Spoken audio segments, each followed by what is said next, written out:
Hello, thank you for joining me today. My name is Yasmine Akim. I'm a photojournalist and an arts writer based in London. I'm also an educator in training, which is very exciting. And today I want to talk about why we need to decolonise art schools and showcase the collective agency of marginalised people. So first of all, I feel like it'd be good to start with thinking about the space for critical thought in arts education. And it's important to be frank and to look at the facts. Obviously, you know,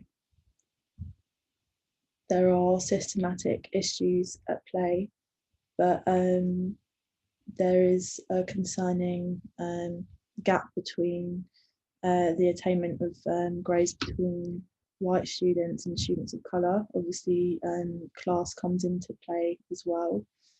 And I feel as if it's important for institutions and teachers themselves to think about ways of practicing anti-racism and understanding how to transcend colonial barriers and to modernise and create productive and safe learning environments for students who are marginalised. I also feel like it's quite significant that there is a serious lack of Black teachers in higher education, and that has been, from personal perspective, I can say that it definitely has an impact on your emotional state as a student.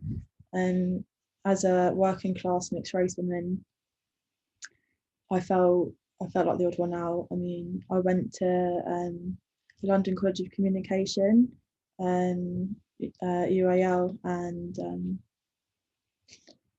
I think there was one other mixed race person, and I think there was like a couple of Black students, and that's it.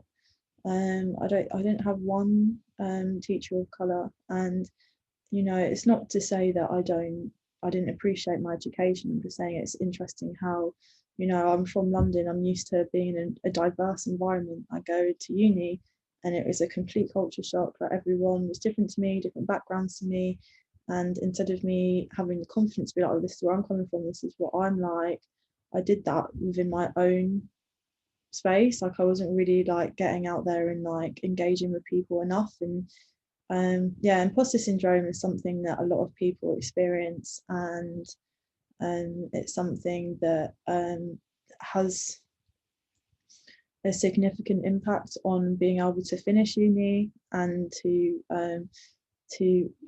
have the self-belief that you're good enough. I mean, when I was studying, I remember feeling as if I was totally overwhelmed, or I don't know if I can live up to this pressure. I also have dyslexia as well, so yeah, I definitely just felt as if it was just like an emotional thing to get through as well. It was like a academic and creative thing to deal with. And yeah, I mean, as someone who's getting into teaching now, I feel like it's just, I really want to help come up with new ways of moving past those destructive symptoms, but like also understanding that that compassion is a really important part of being able to navigate and move through those difficult issues. So critical pedagogy is a really interesting form of education that aims to promote social justice through dialogue. And it's for humans to understand the intersections of cultural and social factors that impact learning.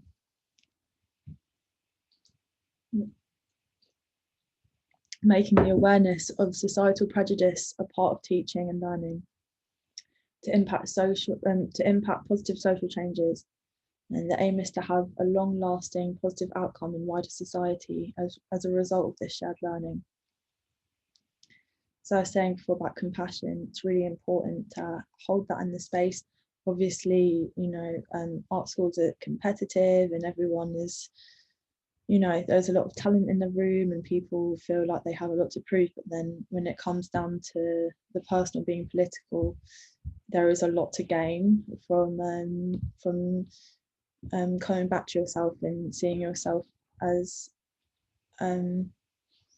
someone who wants to have a positive impact on wider society.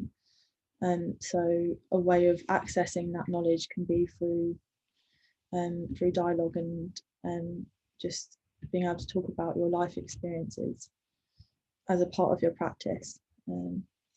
So yeah, instead of focusing on victimhood, it's important for people to feel validated within their differences. And I feel like white privilege is something that is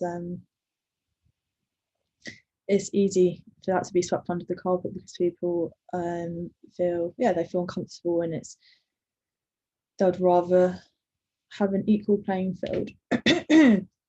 That is important, but there needs to be a way to come to that. Obviously we have differences, and that affects the way that we see the world and the way that we see ourselves. And yeah, I feel like there also needs to be more resources available.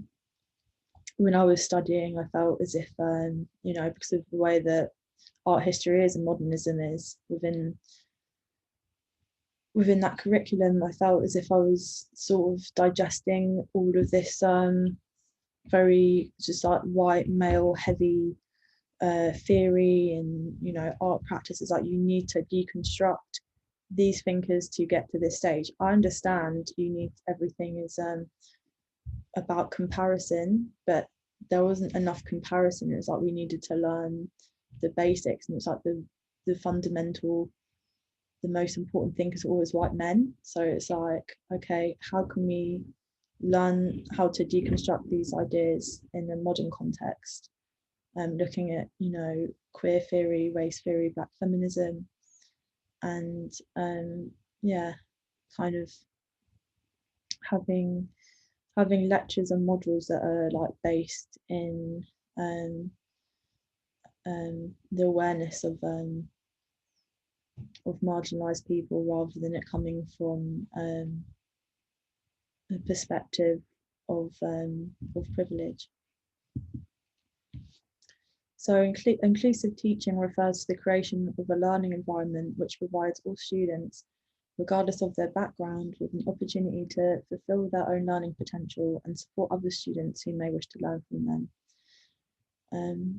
And I feel as if another big part of this whole critical pedagogy is understanding the conditions of power and the effects of power. So it's quite simple, just being able to take a step back and think, okay, this is the world that we live in, and how can we deconstruct the ripple effects of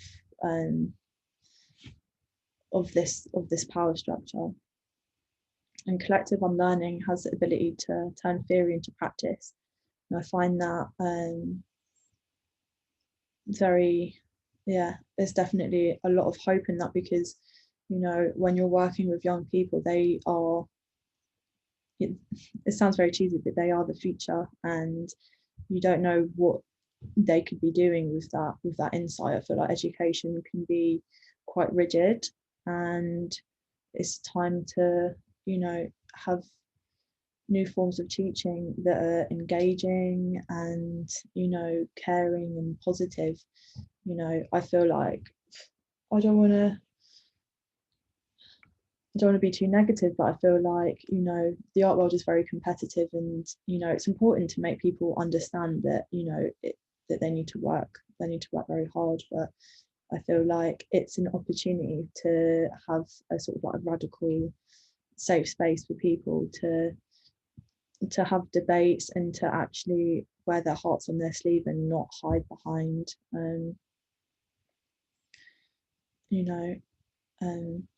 someone else's work. It's like, what are you thinking? How are you navigating in the world today, and why do you want to say what you want to say.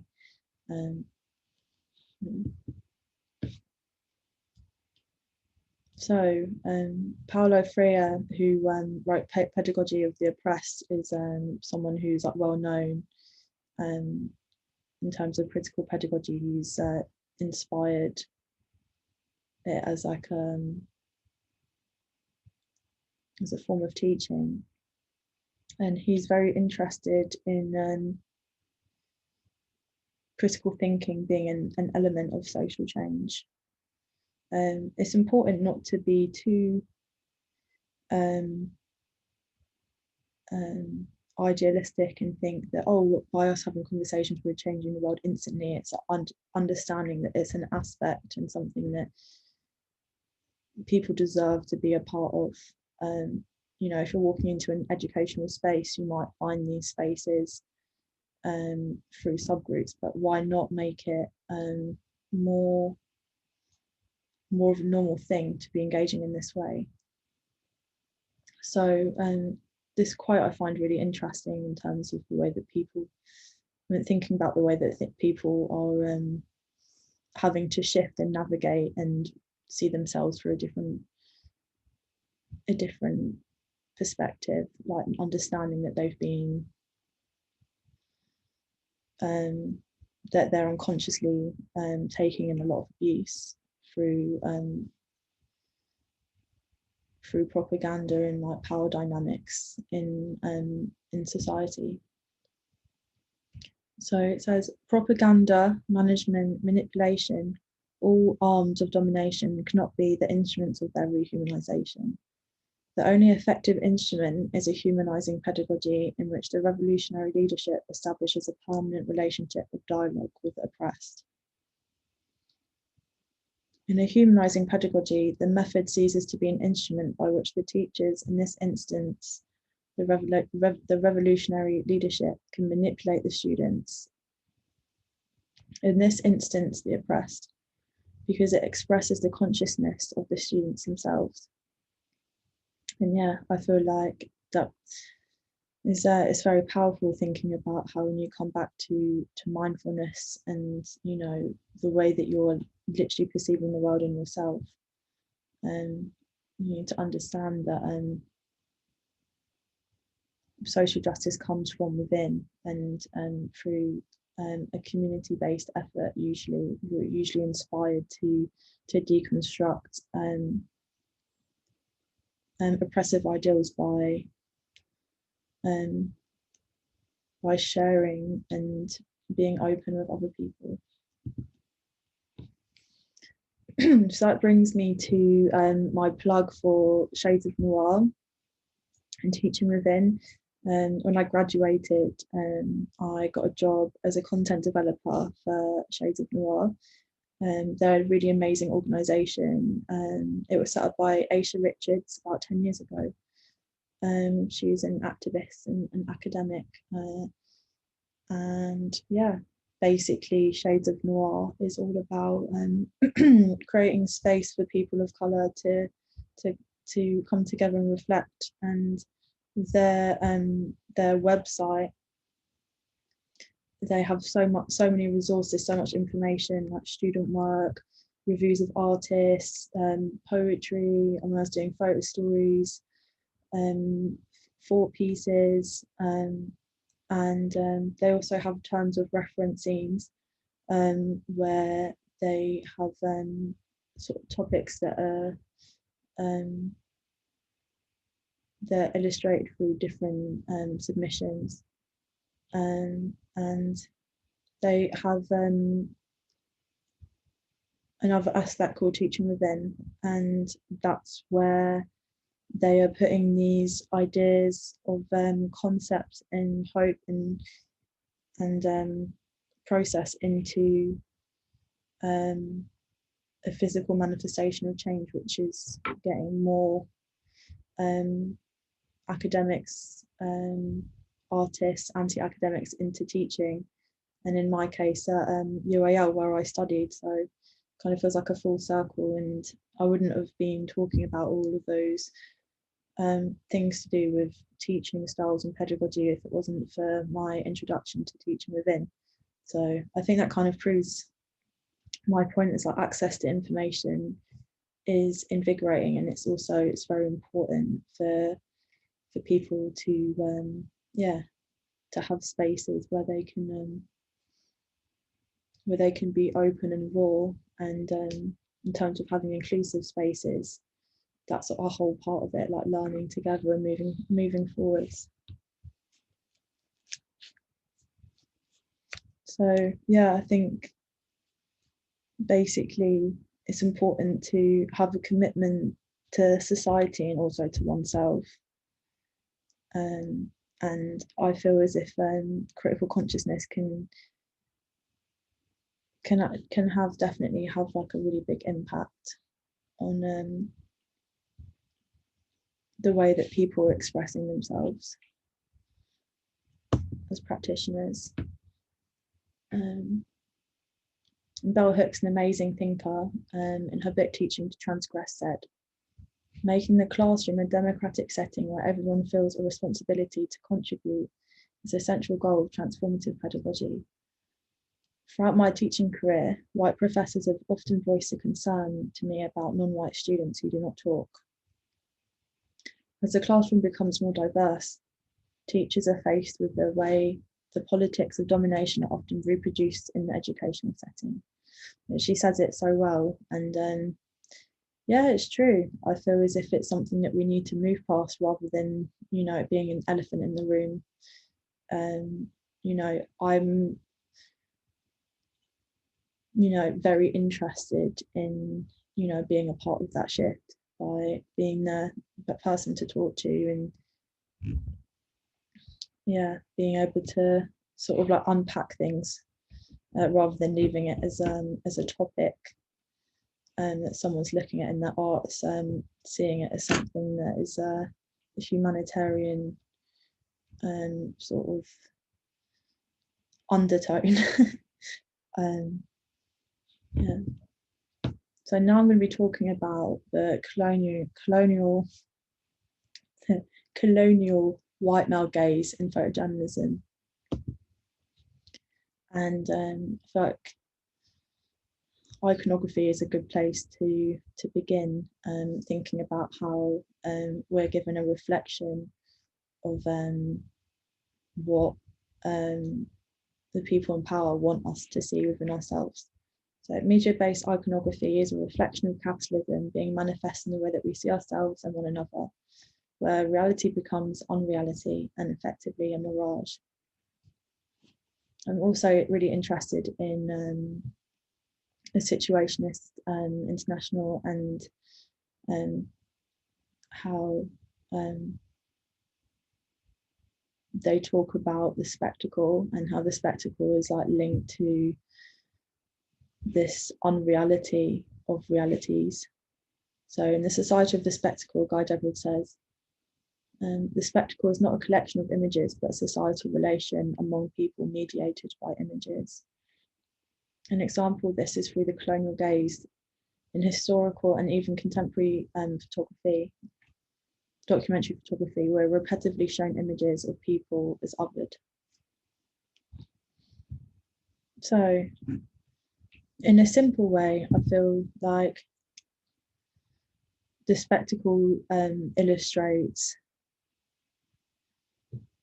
how we're so deeply plugged into something that desperately wants to be seen in a certain way.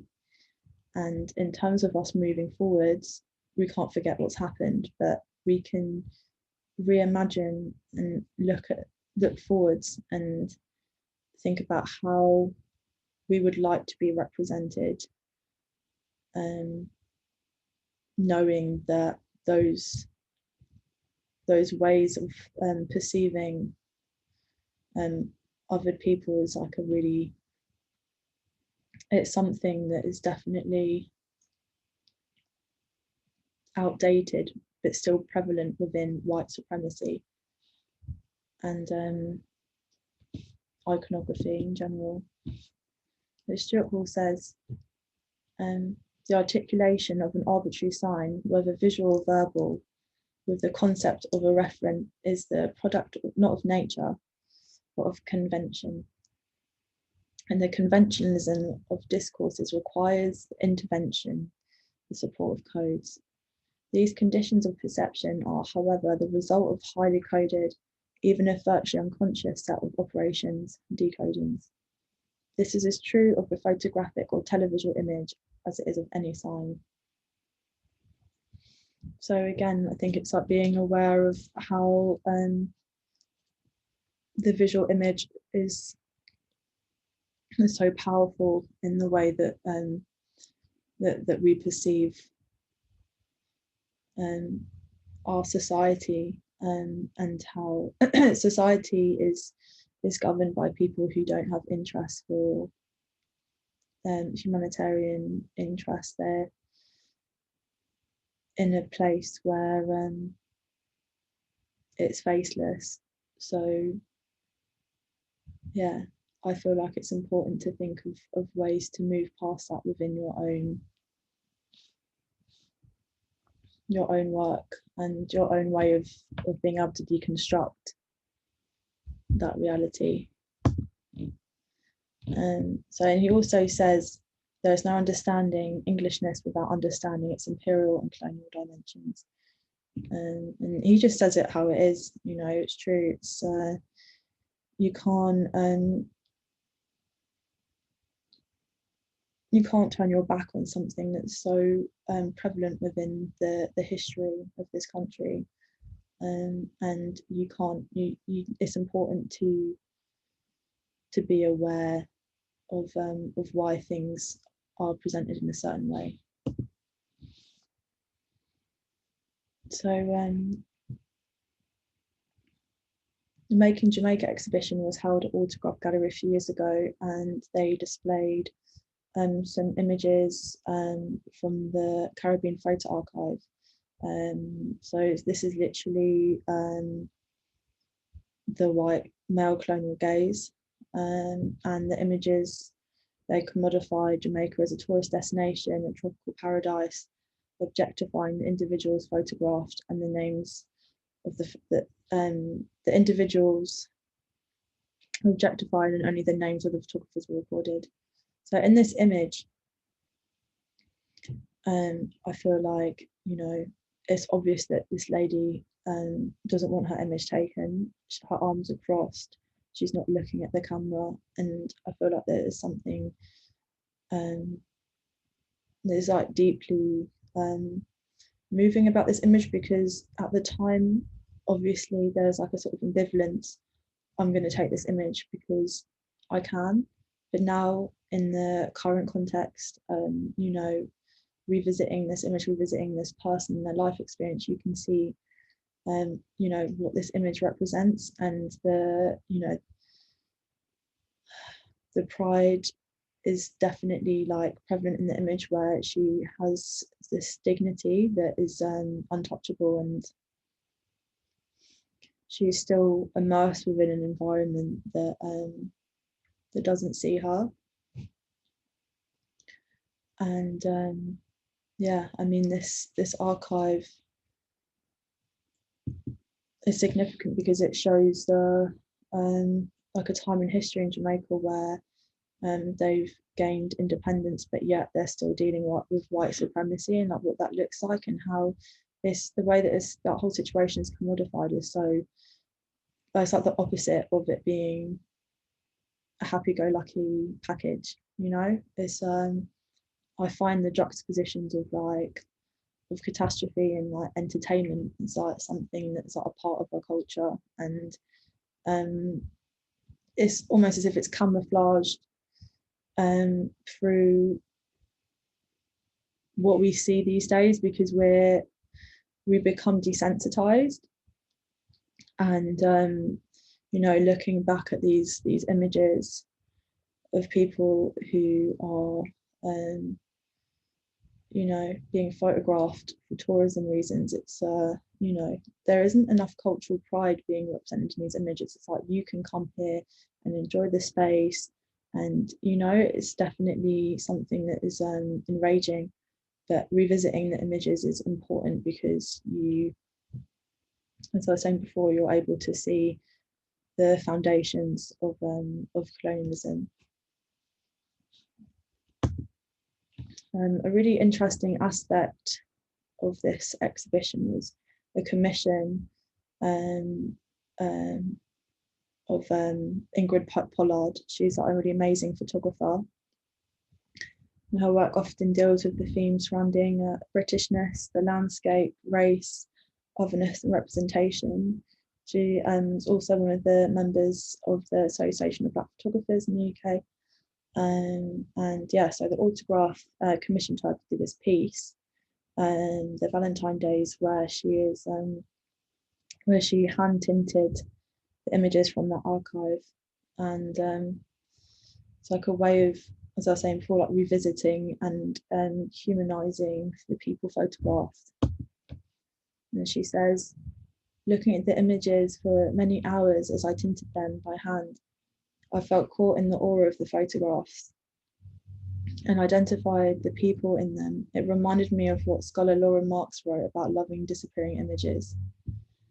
How one must trust the image is real in the first place to establish a link between the long ago object and the present day spectator. The intricate meditative work involved in the technique of tinting forms of a historic link to my own earlier tinted works. The intricate meditative work involved in the technique of tinting forms a historic link to my own earlier tinted works, bringing me closer to them.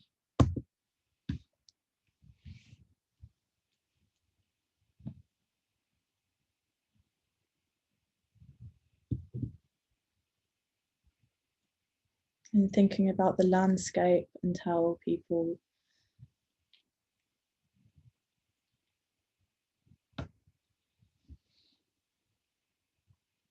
were living at this time in the way that they were perceived, how someone's environment can become a place for someone to exploit, in a sense. Obviously, going on holidays, you know, it's not evil, it's just the capitalist undertones of it is something that seems far removed from this revisited image.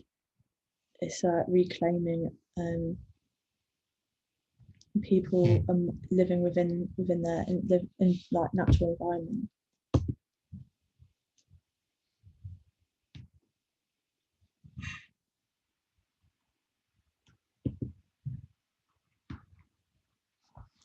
So her earlier work uses the same hand tinting technique, and it's about being Black British and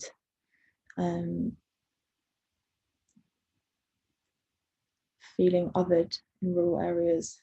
As someone who's from London, I can definitely say that it's a very surreal experience where you just have to kind of you know, take it on the chin a bit, but it's definitely an insecurity that a lot of people of colour will talk about openly. My dad's moved to Norfolk, and whenever I go and visit him, I always get people staring at me, looking at me, and it's making me feel really uncomfortable. Like it's more of like you don't belong here rather than we don't want you here. Like, you know, it's definitely that type of confusion, like, oh, but then you go to the countryside expecting to just, you know, just want to go there, relax, be in nature, and you have to deal with all these other things. So yeah, in this piece,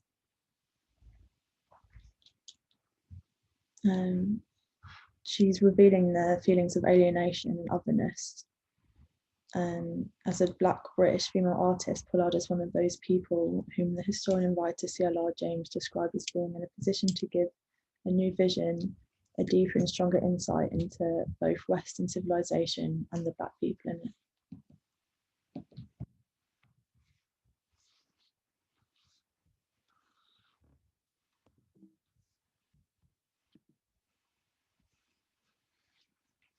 again, here you have someone lost in their environment, and I feel like there's a sort of, you know, it's quite bittersweet. Feeling I don't belong, walks through leafy glades with a baseball bat by my side. So it's like, I'm really enjoying being in nature, but I can't fully relax, I can't fully engage, because there's something unusual going on. There's this the severity of otherness is something that you need to usually deal with on your own. Like, my dad's white and we laugh about it, but it's something that is it's definitely one of those things where you know that it's, you know, it's something that you're dealing with on your own, and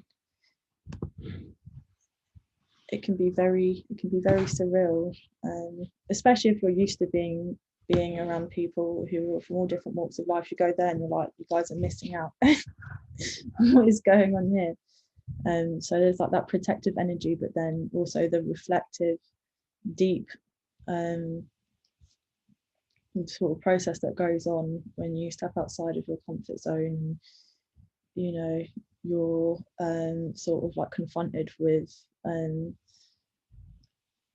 you know, how people are scared of what they don't know.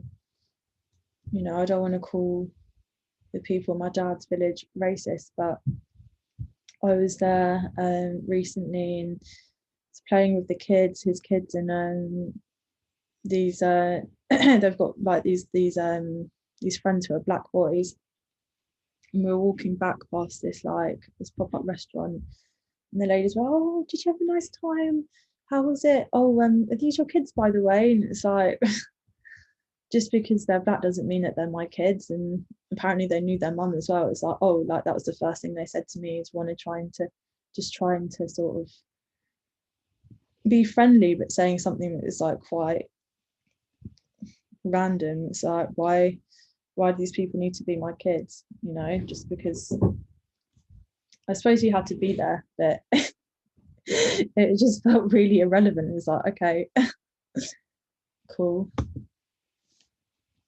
So in Outlaw Culture, Bell Hooks says, without an ethic of love shaping the direction of our political vision and our radical aspirations, we are often seduced in one way or another into continued allegiance to systems of domination, imperialism, sexism, racism, and classism.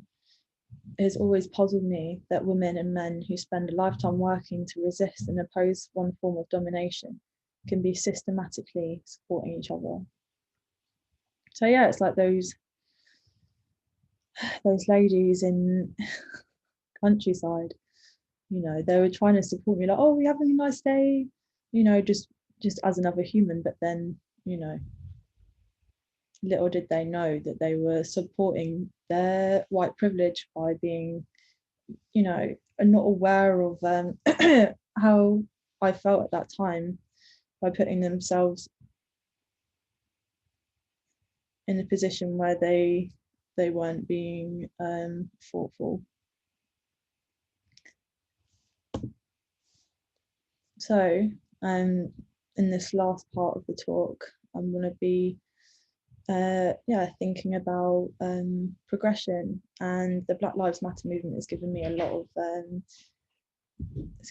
of hope, and also it's given me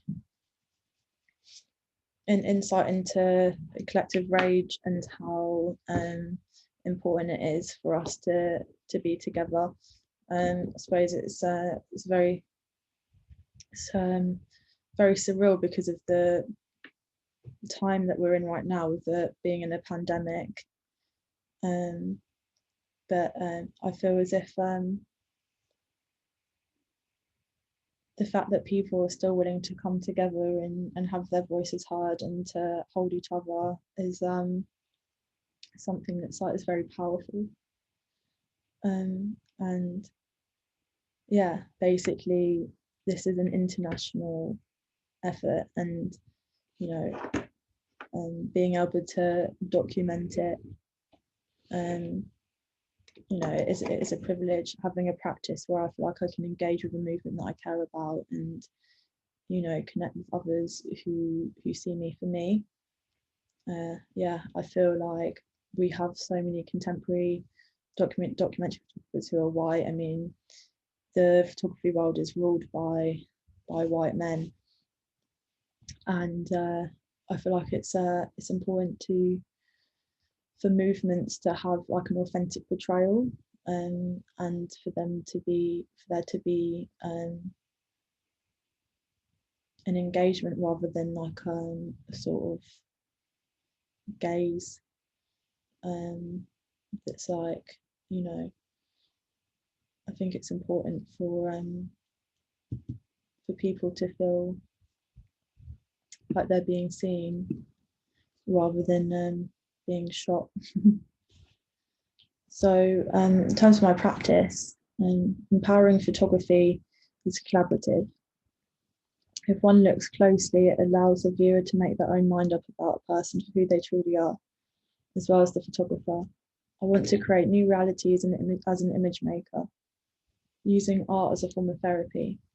I'm interested in agency as a means of self-love, acceptance, care, and how to create new frameworks that empower marginalised people by shedding light on authenticity rather than a stereotypical commodified subject, which is there for consumption and that alone.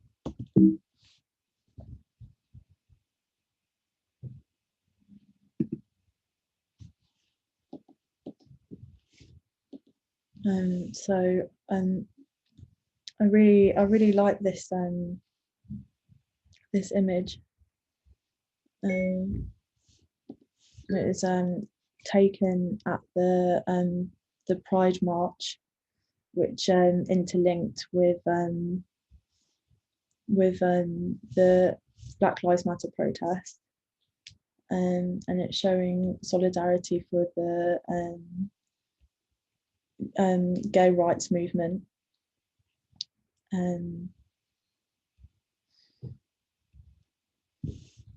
Through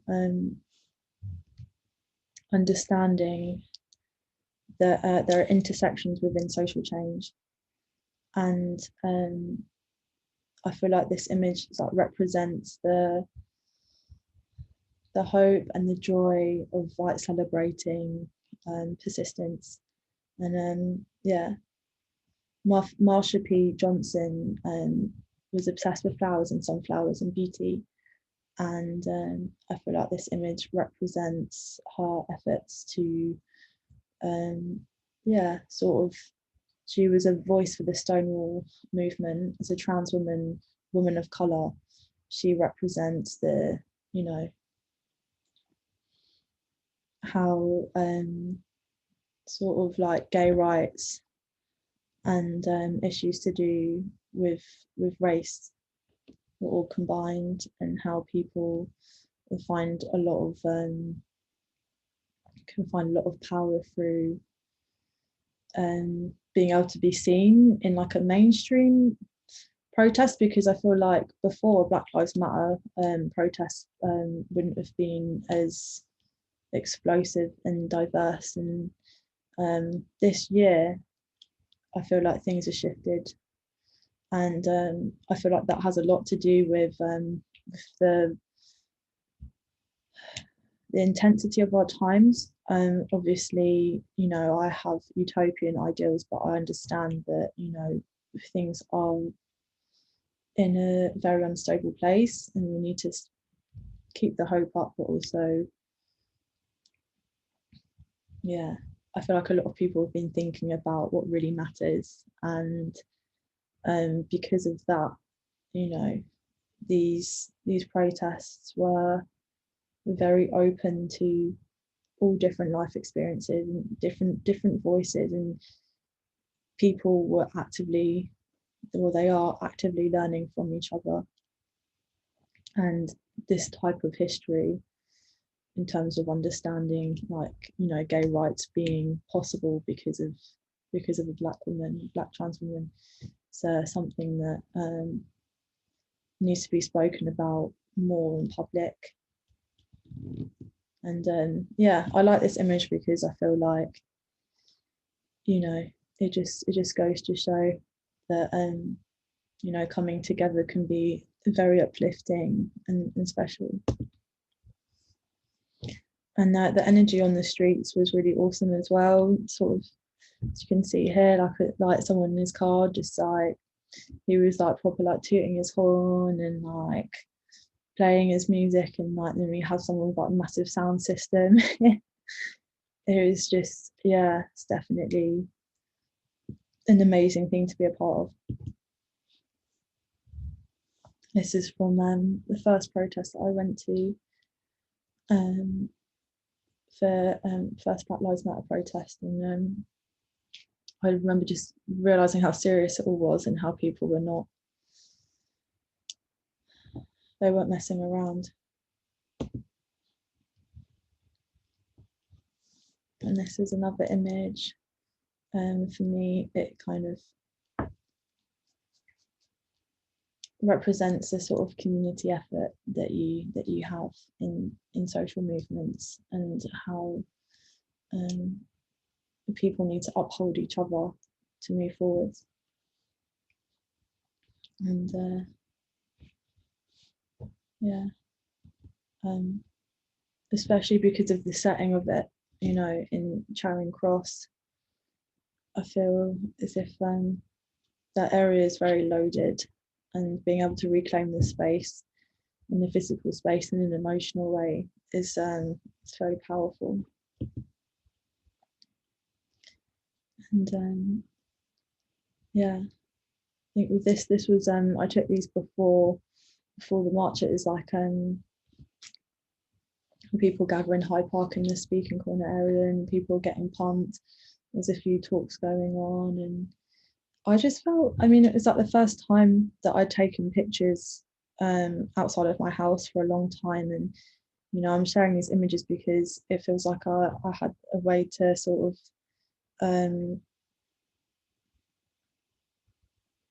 step back into my medium, you know, through fresh eyes. And I really enjoyed how open people were to being photographed. It wasn't really something that I had to deal with in terms of, you know, people being like, oh no, not right now, I don't want a picture taken. Everyone was like willing to support and, you know, like push me to take more pictures and to, you know, to engage in that way.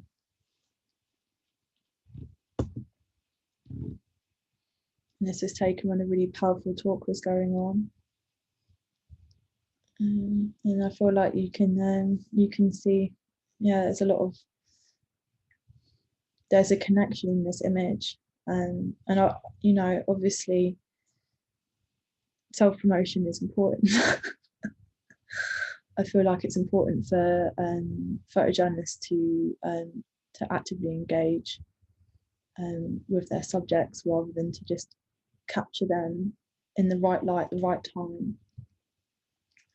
You know, making things kind of constructed. It's like, no, I think if you're capturing something that's significant, sometimes you just need to step back and see it for what it is, in order to capture it in the right way. And these are two of my very close friends, and I like how they're lost in the moment here. They don't they don't realise that they're having their picture taken, I don't think. And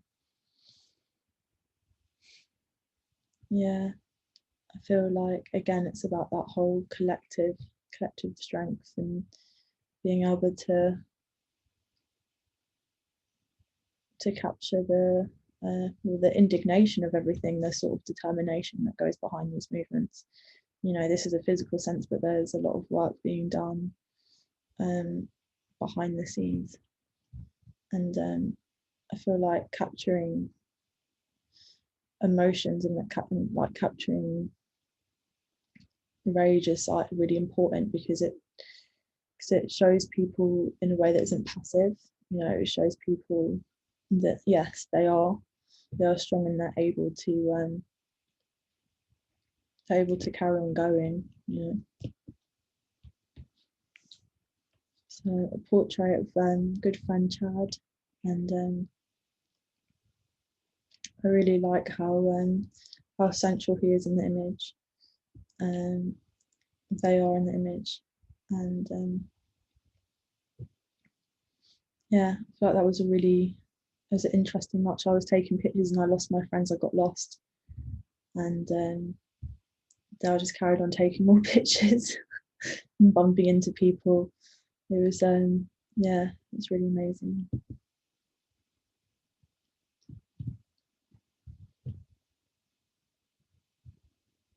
And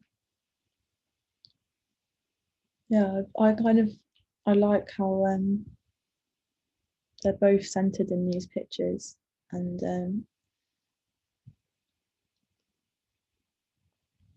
again, it's like capturing that determination.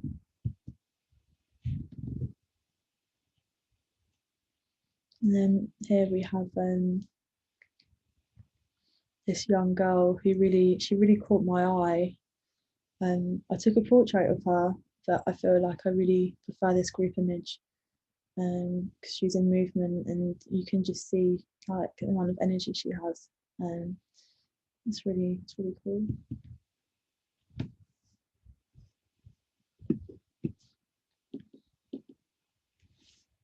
So to bring me back to what I was talking about at the beginning of the talk, I think it's important to focus on the positive and on why this work is worth doing. So if colonialism represents a history of dominance and brutality, one must never forget it is the very same conditions that paradoxically end up producing profound insights into the human condition and the amazing capacity human beings have to maintain their spirit, to survive and fight back against oppression. It is precisely because there is a history of struggle, creativity, love, and hope that makes the decolonising project worth doing. And that's from Dr. Gurnham Sinner, and that is in the Decolonising the Arts Curriculum zine. This like came out a couple of years ago. I really feel like this thinker, Dr. Gurnham, is he has a lot to say about pedagogy, and he's definitely worth checking out. Yeah.